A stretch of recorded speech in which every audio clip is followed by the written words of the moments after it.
Hello friends, आप सभी का वेलकम करता हूं बिहार का नंबर 1 यूट्यूब एकेडमी पे। आप सभी का स्वागत है। जी हाँ दोस्तों, आप सब कैसे हो? आशा करता हूं कि आप सब अच्छे से और बेहतरीन तरीके से और मन लगा करके पढ़ाई कर रहे होंगे। ठीक है दोस्तों, तो आज हम लोग class 9th Bihar board class 9th हमारे परिवेश के पदार्थ यानी केमिस्ट्री चैप्टर नंबर 1 का है ना कंप्लीट ऑब्जेक्टिव क्वेश्चंस देखने वाले हैं। जी दोस्तों, हमने पार्ट नंबर 1 करा दिया था और पार्ट नंबर 2 में ऑब्जेक्टिव क्वेश्चंस लेकर के आया हूं और कल की क्लास में भी मैं पार्ट नंबर 3 लेकर के आऊंगा। मैंने आपको कल ही कहा था कि कुल मैंने 105 ऑब्जेक्टिव क्वेश्चन छाटा है, ठीक है, और कहीं भी 105 ऑब्जेक्टिव क्वेश्चन कोई नहीं कराया होगा और ना तो उन्हें मिले होंगे, लेकिन मैंने खोजा है प्यारे दोस्तों। एक एक ऑब्जेक्टिव क्वेश्चन हर एक बुक से निकाल करके नोट किया और आपके सामने प्रस्तुत कर रहा हूँ। बहुत कड़ी मेहनत करके आपके लिए इतना कुछ कर रहा हूँ, ठीक है प्यारे दोस्तों। तो आप लोग जल्द से जल्द इस वीडियो को लाइक कर दीजिए। चैनल पे नए हो तो चैनल को जरूर से अवश्य सब्सक्राइब भी कर लो और अपने दोस्तों के पास, मित्रगण के पास इस वीडियो को शेयर करें। तो चलिए दोस्तों, हम लोग हर एक ऑब्जेक्टिव क्वेश्चन को बहुत ही अच्छे से और बारीकी से समझने का पूरा प्रयास करते हैं, ठीक है। चलिए मैं आगे बढ़ता हूँ। यहाँ पे आपके लिए बहुत ही अच्छी सी शब्द लिख करके मैं लाया हूँ प्यारे दोस्तों। देखिए ये क्या कहता है और समझना चाहते हैं, ठीक है। देखिए, जीवन की कोई भी परेशानी आपकी हिम्मत से बड़ी नहीं है। जी हाँ दोस्तों, यदि आप अपने में कुछ कर लेने की ठान लो, है ना, तो कोई भी परेशानी, कोई भी दिक्कत आएंगी तो वो अपने आप समाप्त हो जाएगी, ठीक है दोस्तों। तो आप सिर्फ हिम्मत मत हारिएगा, है ना, आपकी हिम्मत रहनी चाहिए। चलिए दोस्तों, हम लोग आगे क्वेश्चंस की ओर बढ़ते हैं और क्वेश्चंस को समझने का पूरा प्रयास करेंगे। यहाँ पे कहा जा रहा है, निम्नलिखित में द्रव को चुने। प्यारे दोस्तों, द्रव्य का मतलब होता है कोई तरल पदार्थ जो बहते हो, है ना, जैसे कि जल हो गया, वाष्प हो गया, बर्फ हो गया और हवा हो गया। तो इसका राइट आंसर जो माना जाएगा प्यारे दोस्तों, है ना, जल माना जाएगा, क्योंकि यहाँ पे हमारा जो जल है ना वही हमारा राइट आंसर होगा, क्योंकि वह द्रव अवस्था में होते हैं। यानी हमारा right answer option number A है।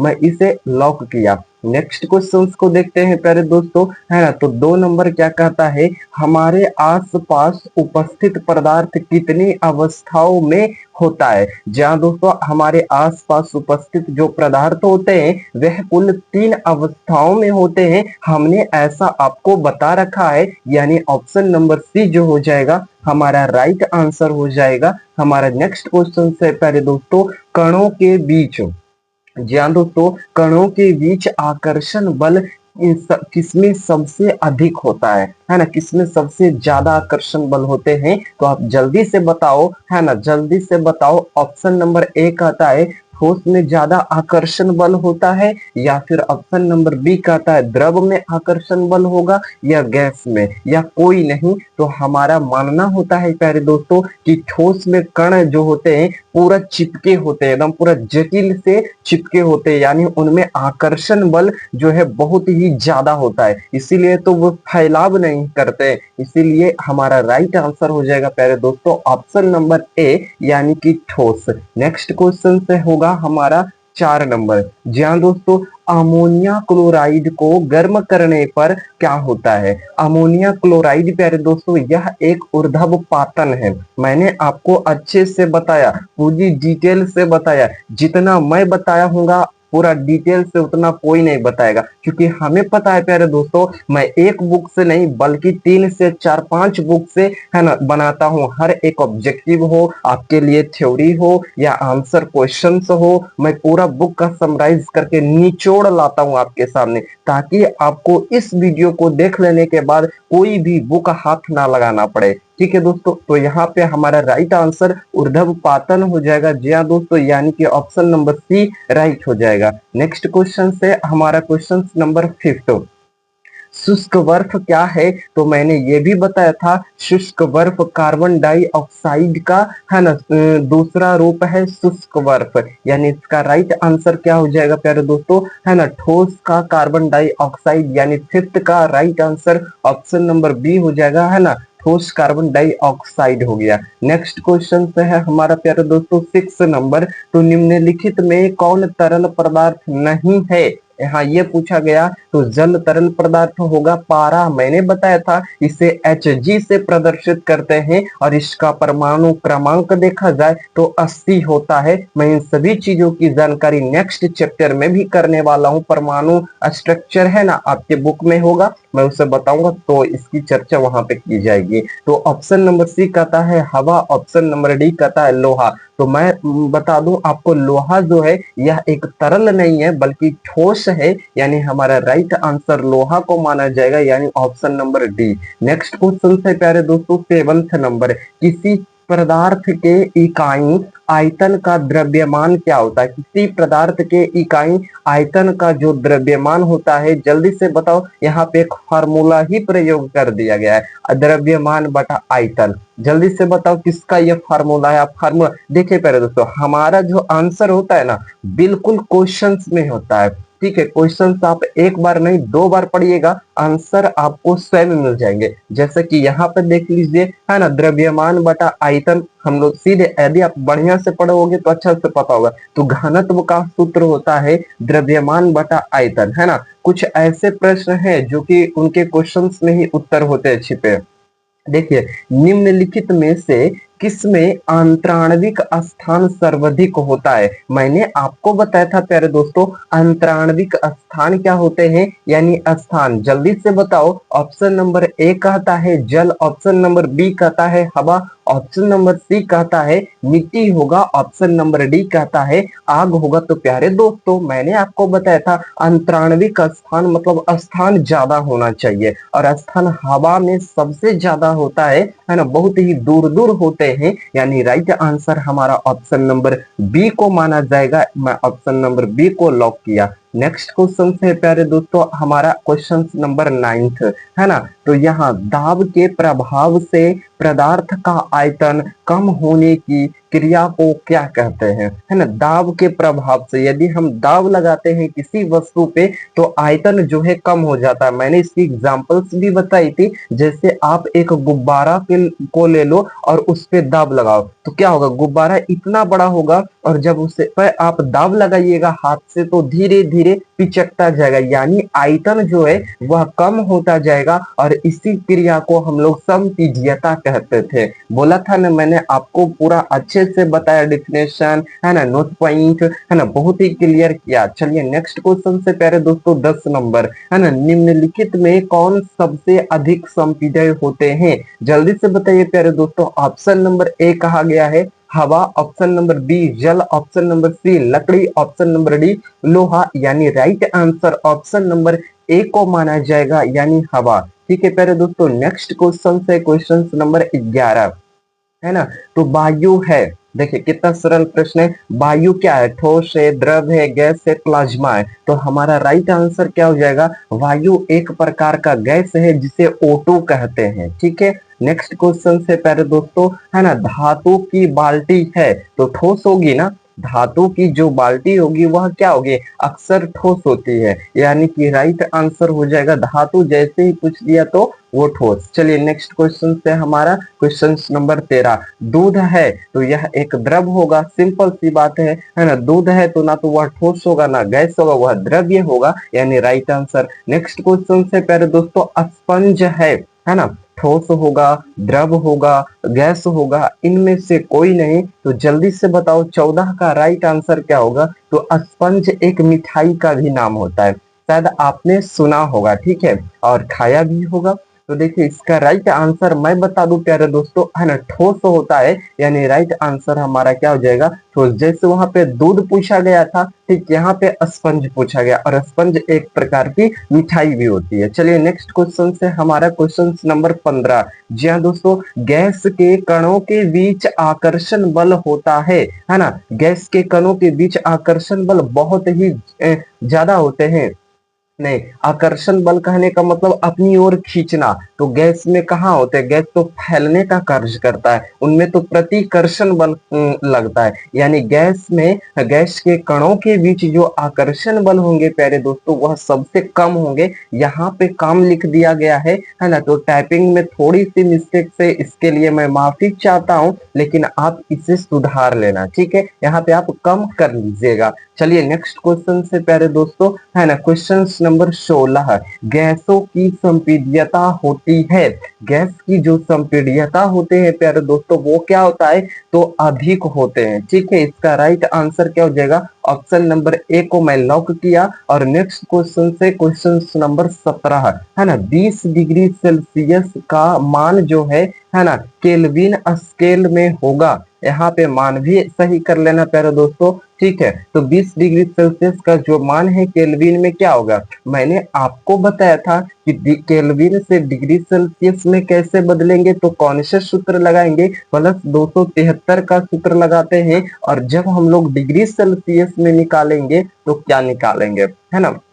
तो अभी मैं फिलहाल बता दूं प्यारे दोस्तों, आप इसे अच्छे से याद कर लेना तो नहीं मैं कहूंगा, लेकिन जरूर मैं कहूंगा आप थ्योरी को समझ लेना, मैंने करा रखा है, आप फार्मूला को याद कर लेना। तो अभी मैं बताऊं, इसका राइट आंसर सी हो जाएगा जी दोस्तों, है ना, 293 केल्विन। नेक्स्ट क्वेश्चन से हमारा क्वेश्चन नंबर 18, निम्नलिखित में कौन सा पदार्थ जो है, कौन पदार्थ की सामान्य अवस्था नहीं है जी दोस्तों, है ना। जहाँ यहाँ पे दिया गया ठोस हो, द्रव, गैस और प्लाज्मा, तो आप जल्दी से हमें बताओ इसका राइट आंसर। तो सामान्य अवस्था नहीं है, यानी ठोस, द्रव और गैस जो है यह मूल अवस्थाएं हैं, प्लाज्मा हमारा एक अलग अवस्था है, चौथी अवस्था है पदार्थ की, चौथी अवस्था प्लाज्मा, और पदार्थ की पांचवी अवस्था बोस आइंस्टीन कंडेंसेंट और प्लाज्मिक प्लाज, मतलब पदार्थ की और भी अवस्थाएं होती है, जिसके बारे में मैंने आपसे 4 एक्स्ट्रा बात किया था, ठीक है। मैं नेक्स्ट क्वेश्चन की ओर चलता हूं प्यारे दोस्तों, क्वेश्चन नंबर 19, निम्नलिखित में कौन पदार्थ नहीं है, बालू एक पदार्थ है या नहीं, हवा, बादल, सूर्य का प्रकाश। तो आप जल्दी से बता दो, है ना, कौन पदार्थ नहीं है, यानी सूर्य का प्रकाश जो है प्यारे दोस्तों, वह पदार्थ नहीं है, यानी ऑप्शन नंबर डी राइट हो जाएगा। और नेक्स्ट क्वेश्चन से क्वेश्चन नंबर 20, ठोस पदार्थ के विसरण की दर के लिए कौन सा क्रम सही है। मैंने इन सभी को अच्छे से बताया था। तो इसमें यदि आप क्रम को देखो प्यारे दोस्तों, तो मैं बताऊं ठोस, द्रव और गैस, तो इसका राइट आंसर तो वही होने वाला है ना। क्योंकि मैं तो अच्छे से क्लियर किया हूं, एक एक चीज को बताया हूं, विस्तार से बताया हूं, कौन ग्रेटर देन कहते हैं, कौन है ना लेस देन कहते हैं, मैं यहाँ तक का बता दिया, ठीक है। यहाँ तक का मैं बता दिया कि कौन बड़ा होगा, कौन छोटा होगा, कौन किससे क्या होगा। तो आप लोग क्लास कर लो, मैंने कुल लगभग अच्छे क्लास मैंने 10 से 12 क्लास ली है, और उससे आप अच्छे से कंप्लीट कर लेना, ठीक है। तो और छोटा छोटा क्लास से ज्यादा बड़ा नहीं है, आप आराम से कंप्लीट कर लोगे। नेक्स्ट क्वेश्चन से प्यारे दोस्तों 21 नंबर, ठीक है। तो वाष्पीकरण की क्रिया द्रव, है ना, द्रव के किस भाग में होती है। देखिए वाष्पीकरण की क्रिया जो है द्रव्य के किस सतह पर होती है, किस भाग पर होती है, तो इसका राइट आंसर हो जाएगा, है ना, निचले भाग में होती है, द्रव्य के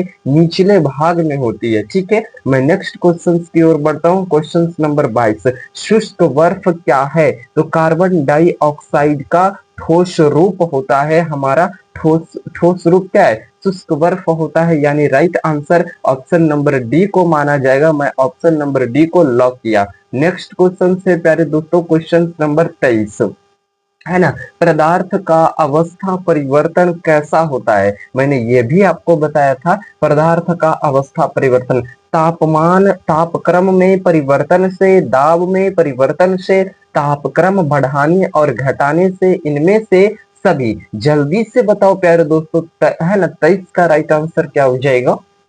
चलिए मैं बता दूं, ओके, कोई बात नहीं, मैं इसका राइट आंसर बताता हूँ। ऑप्शन नंबर डी हो जाएगा, यानी कि ऑप्शन नंबर डी को लॉक कर दिया। और नेक्स्ट क्वेश्चन है प्यारे दोस्तों, क्वेश्चन नंबर हमारा 24।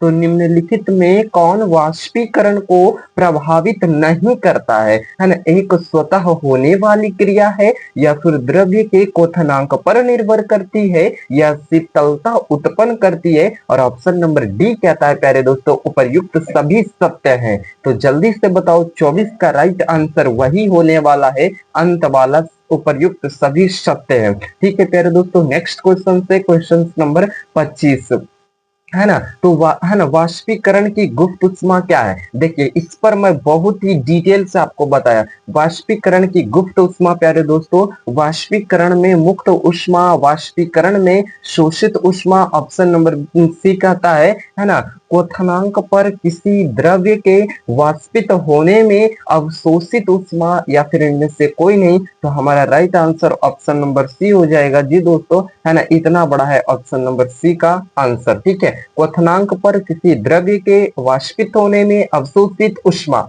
ठीक है, मैं नेक्स्ट क्वेश्चन की ओर बढ़ता हूँ, और क्वेश्चन नंबर 26। जी हाँ दोस्तों, वायुमंडल में उपस्थित गैसों में वाष्प है, कौन वाष्प है? जी हाँ दोस्तों, जल वाष्पित हो जाता है, या फिर कौन वाष्प है? जल्दी से बताओ, है ना? 26 का राइट आंसर डी हो जाएगा, है ना? H2O, यानी कि जल का सूत्र होता है। ठीक है, और नेक्स्ट क्वेश्चन से क्वेश्चन नंबर हमारा 27। जी हाँ दोस्तों, प्लाज्मा क्या है? तो प्लाज्मा पदार्थ की एक चौथी अवस्था है, यानी राइट आंसर हमारा क्या हो जाएगा? डी हो जाएगा। तो मैं इसे ऑप्शन नंबर डी को लॉक किया। नेक्स्ट क्वेश्चन से दोस्तों, है ना, क्वेश्चन नंबर 28। निम्नलिखित में कौन ऊर्ध्वपातित नहीं है? यानी गंधक एक ऊर्ध्वपातन है, आयोडीन एक ऊर्ध्वपातन है, या फिर नवसादार एक ऊर्ध्वपातित है, या फिर कपूर एक ऊर्ध्वपातित है। तो आप हमें जल्दी से बताओ। तो गंधक यानी कि सल्फर, ठीक है ना? जिसका परमाणु क्रमांक देखा जाए तो 16 होता है। ठीक है, मैं आगे बढ़ता हूँ, और नेक्स्ट क्वेश्चन से क्वेश्चन नंबर 29 में मैं पहुंच गया हूँ, है ना? बहुत ही इंटरेस्टिंग क्वेश्चन है ये वाला, और ये क्वेश्चन आपके पॉलिटेक्निक एग्जाम में पूछे गए थे। ठीक है, अब पॉलिटेक्निक एग्जाम क्या होता है प्यारे दोस्तों, मैं आपको इसके बारे में भी बताऊंगा। जब आप 10th पास कर लोगे तब इस एग्जाम को दिया जाता है। ठीक है, इनसे इंजीनियर बनते हैं। ठीक है, तो यही क्वेश्चन सेम उसमें पूछा गया था। देखिए, है ना, खाने वाले, है ना, देखिए, खाना बनाने वाली गैस की गंध किस यौगिक की उपस्थिति के कारण होती है? जी हाँ दोस्तों, इथाइल मरकैप्टन के कारण, मिथाइल आइसोसाइनाइड के कारण, ब्यूटेन के कारण, है ना, या फिर आइसोपेंटेन के कारण। जल्दी से बताओ प्यारे दोस्तों, इसका राइट आंसर क्या हो जाएगा? 29 का ए हो जाएगा, यानी कि प्यारे दोस्तों, है ना, इथाइल मरकैप्टन के कारण होती है। ठीक है, और नेक्स्ट क्वेश्चन की ओर बढ़ो, है ना? इस क्लास की सबसे अंतिम ऑब्जेक्टिव क्वेश्चन है प्यारे दोस्तों, है ना? वर्तन के प्रति इकाई क्षेत्र पर गैसों के, है ना, या फिर गैस के, है ना, गैस के, है ना, आयतन द्वारा आरोपित बल को क्या कहते हैं? जल्दी से बताओ, है ना? दाब द्वारा आरोपित बल को क्या कहते हैं? गैस का दाब, या फिर गैस की शक्ति, या फिर गैस का गुण, या फिर इनमें से कोई नहीं। तो 30 का राइट आंसर मैं बता दूं, इसका right answer option number A हो जाएगा प्यारे दोस्तों, गैस का दाब हो जाएगा। ठीक है, तो आई होप कि आज की क्लास, ऑब्जेक्टिव की क्लास बहुत ही अच्छी लगी प्यारे दोस्तों। और यदि जो भी मैं बताता हूं आप पैनल पीडीएफ फ्री में लेना चाहते हैं, तो आप इस नंबर से हमें कांटेक्ट करें, व्हाट्सएप करें। मैं आपको उसी व्हाट्सएप पे सारी ऑब्जेक्टिव क्वेश्चंस दे दूंगा, या फिर सब्जेक्टिव क्वेश्चंस हैं, लघुत्तर, ये जो भी मैं कराऊं यहाँ पे कराता हूं प्यारे दोस्तों, सारी चीजें मैं आपको फ्री में दे दूंगा। ठीक है, तो प्यारे दोस्तों, आपने हमारे साथ वीडियो के अंत तक जुड़े रहे, इसके लिए मैं आप सभी को दिल की गहराइयों से बहुत बहुत धन्यवाद देता हूँ। थैंक यू दोस्तों।